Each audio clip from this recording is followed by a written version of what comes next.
বলো কি, চিরকুট কি করে রাজা হতে পারে? সে তো অনেক কিছু বদলে গেছে এই রাজ্যে। মহারাজ গড়গড়কে সরিয়ে রাজা হয়েছে চিরকুট। কিন্তু এখানে বেশিক্ষণ থাকা একেবারে নিরাপদ নয়। তোমার সাথে এরা কারা? এই রাজ্যে তো বাইরের কারোর প্রবেশ এখন নিষেধ।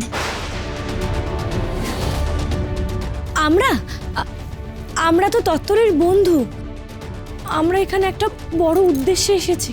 যেই পথে এসো সেই পথেই ফিরে যাও, নাহলে তোমাদের আসার খবর যদি মহারাজ চিরকুটের কানে পৌঁছায় তাহলে সর্বনাশ হবে। ওদের চোখ এড়িয়ে কেউ বাঁচে না। ওরা সারাক্ষণ রাজ্যে টহল দেয়, এই এলো বলে। ওরা ওরা কারা? কার কথা বলছো তুমি? কে আমাদের ধরে নিয়ে চলে যাবে?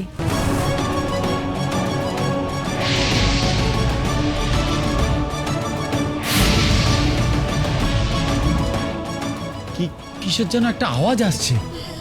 হ্যাঁ, কি আকাশে এরকম কালো মেঘ দিয়ে আসছে কেন?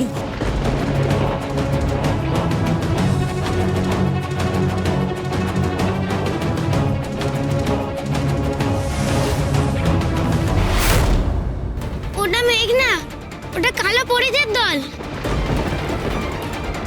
এদের কথাই তো তোমাদের বলছিলাম। ওরা চিরকুট রাজার অনুগত। এক্ষুনি লুকিয়ে পড়ো, তোমরা এক্ষুনি লুকিয়ে পড়ো। কেন? আমরা লুকাবো কেন? আমরা তো কোনো দোষ করিনি, তাহলে লুকাবো কেন? আরে কেন বুঝতে পারছো না? তোমাদের যেমন বিপদ আমারও তেমনই বিপদ। তত্তরি তোমার বন্ধুদেরকে শিগগিরই লুকাতে বলো।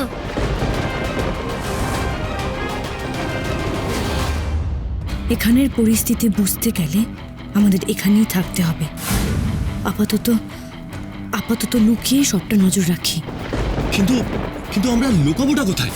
ওই তো ওই বড় লিলি ফুলটার আড়ালে চলে যাও।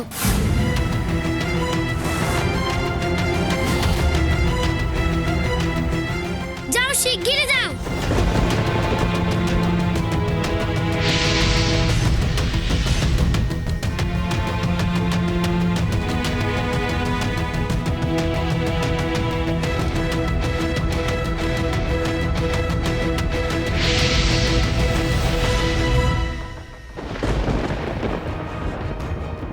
এক্ষুনি আমাকে এমন আচরণ করতে হবে যেন মনে হয় আমারও মহৎ ধুলাই হয়েছে।